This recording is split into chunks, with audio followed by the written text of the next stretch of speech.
Hi everyone, I'm Sally. I'm Anne-Marie. And welcome to our ICE assembly for this week. Well, if you've been watching our videos this half term, you'll know we've been looking at some values that we can put into practice in our lives and some parts of the Bible that can inspire us.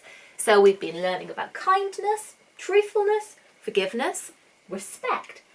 And today you'll see we're on to our last one, community. But before we do that, Anne-Marie, a rather mysterious envelope appeared today. Right. And I've been told that we can't carry on with our assembly until we've done this task. Okay. Oh, that is indeed mysterious. I suppose if we can't do the assembly until we've done the task, we better look at what the task says. Okay. All right. It says copy a picture. Okay. All right, that sounds pretty easy. Sadly, that's not the only instructions. It says one of you must be blindfolded and the other must sit on their hands for the whole task. Good luck. All right. Bit trickier than it seemed at first, but I think we can do it. Yeah, should we give it a go? We will, yes. Okay then everyone, I am sitting on my hands. As you can see, Sally has been blindfolded and is looking fabulous. I have a picture off to the side that I can see that we need to copy. We will make sure that you can see it on the screen as well. I need to try and describe this picture to Sally so that she can draw it. We've got our pens, we've got our paper, let's go. So, first thing, Sally, there are 3 pens in front of you. There's the middle one. If you keep going in towards you, your ways, yes, that's the one we want to start off with. Yes. Roll it off. Excellent. So, finding the edge of the paper, yes, with your left hand there, because Sally is using her left hand to draw because she is left-handed for that sort of thing. Across the whole top of the page. Yeah. So not right at the top, but like a little bit down.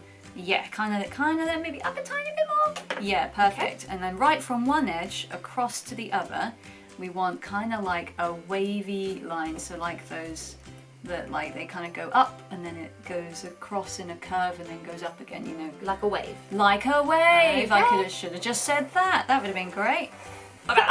There goes. There we go. Okay, it's had worse. Tiny bit on the desk, but we know it comes off because, as we say, it has had worse. All right, so you can pop the lid on that pen. You don't need that one anymore. All done. All done. All done. Then, if you can reach right in front of you, a little bit across to my ways, left. Yeah, there you go. That's the pen we want for this one. Now, this is a bit more of a complicated shape. Okay. So, if you can you'll want to start kind of where your left hand is. Yeah. Okay. And what we're going to do is draw like a bit of a banana shape, I'm gonna say. So it's kind of like a horizontal teardrop banana. So going at the top of the banana. No, with the bottom of the banana doing the curve. Okay. And slightly flatter on the top, I suppose. Okay, how big is it?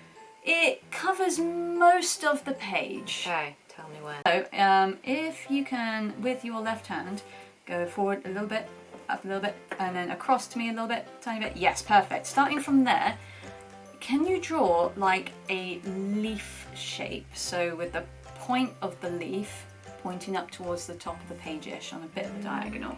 That's awesome. And then can you do the same thing again, but this time with the point of the leaf pointing like down-ish, down diagonal. Where? All right, so if you, with your left hand, go up a bit and towards you a little bit, your ways, right a little bit more, and about there from what I can see. Pointing down. Yeah. Excellent. All right, that's close enough.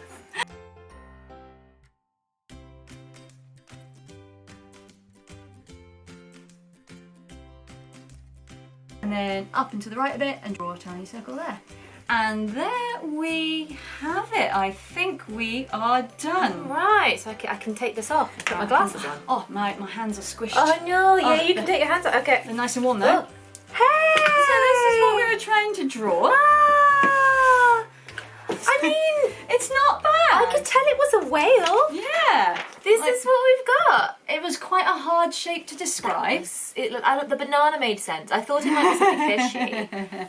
That's really cool. Your waves were much more complicated than these waves. I didn't expect you to like take it a step further. So that's really cool. Say artiste. Yeah. Ah, brill. And you know, had you been the only person doing that with your hands, sitting on your hands, you couldn't have drawn anything. No, I wouldn't have been able to reach the pens. Like, even if I could use my mouth, I probably wouldn't have been able to get the lids off. Yeah. I would have drawn on my face at the very least. It would have been a complete failure, I think. Yes. And if I'd had the blindfold on and the pens, but I couldn't see the picture, I don't think I'd have been drawing a whale. I'd probably be drawing a squish. Yeah. And I wouldn't even know I was trying to draw a whale. So, like, this might be a slightly scratched version of that, but together... You can tell what it's supposed to be. Yeah, absolutely. We worked really well as a team. I think we did. Yes, good job. Thank you very much. Each of us had a part to play in finishing off that task. Yeah. I couldn't finish it without you, and you couldn't finish it without me. We worked together as a team, and almost like a little mini community between the two of us. Because that's what we're thinking about today, community. And many years ago, there was a new community being formed. It was the community of the church. And we're going to be learning about how they learned to live together as a community. It wasn't long after Jesus had died, risen again, and then gone back to heaven, that his followers had spread far and wide, telling people all about the things that Jesus had said and done. And lots of people were becoming Christians and deciding to follow Jesus and beginning to live and work together. But they needed a little bit of advice on how to live together as a community. During this time, there was a church in particular in a place called Corinth that was having quite a few problems. They were arguing and falling out, and everyone was trying to be the most important person. They needed some good advice in how to live together as a church community. And that's when a man called Paul, who helped churches to become strong and to grow, stepped in and wrote them a letter to give them some helpful advice. Let's have a look at the letter together. A person has only one body, but it has many parts. Yes, there are many parts, but all those parts are still just one body. Christ is like that too. Some of us are Jews, and some of us are not. Some of us are slaves, and some of us are free. But we were all baptized to become one body through one Spirit. And we were all given the one Spirit.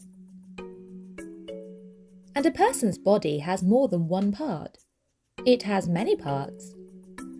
The foot might say, "I am not a hand, so I don't belong to the body." But saying this would not stop the foot from being a part of the body. The ear might say, "I'm not an eye, so I don't belong to the body." But saying this would not make the ear stop being part of the body. If the whole body were an eye, it would not be able to hear. If the whole body were an ear, it would not be able to smell anything.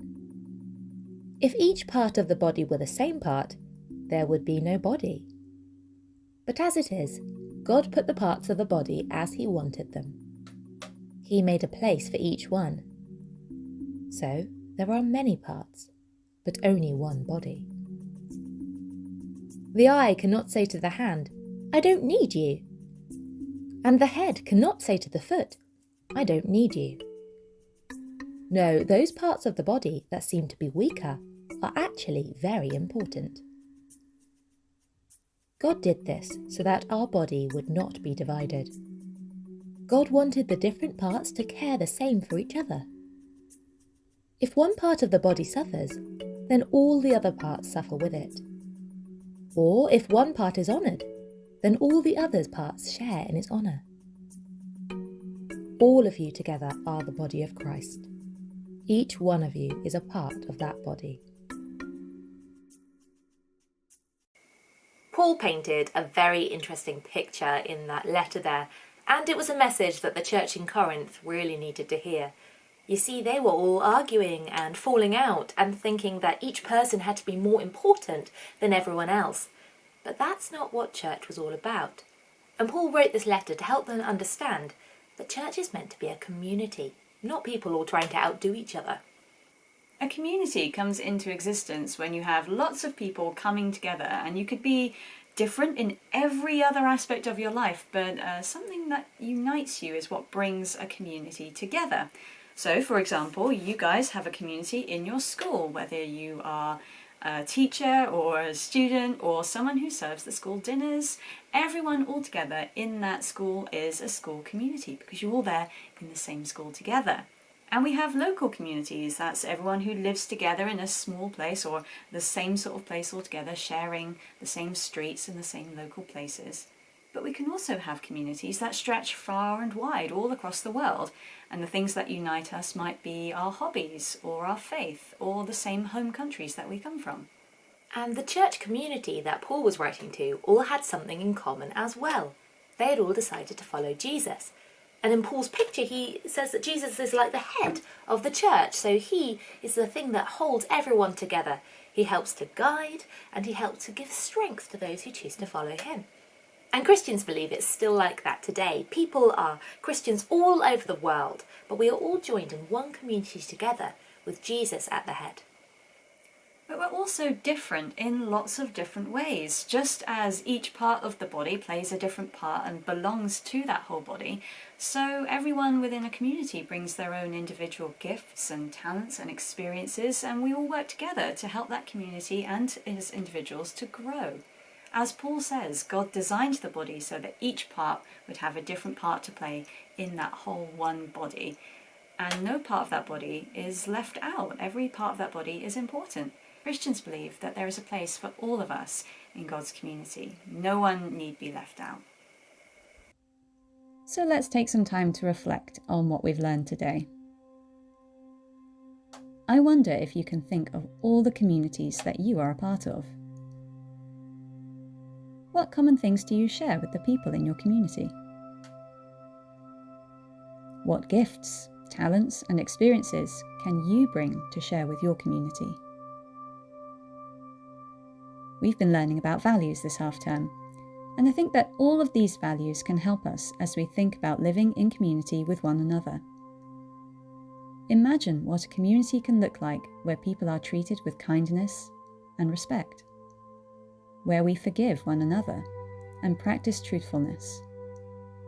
That sounds like a pretty awesome community to be a part of. And the great thing is that we can all help to make our communities look like that by putting these values into practice in our everyday lives. So let's talk to God and ask Him to help us to show His love in the communities that we're a part of. Dear Heavenly Father, thank you for the communities that we share with others, and for all the things in our lives that bring us together. Please help us to love our communities through our actions, and to remember that you have given each person a part to play. Amen.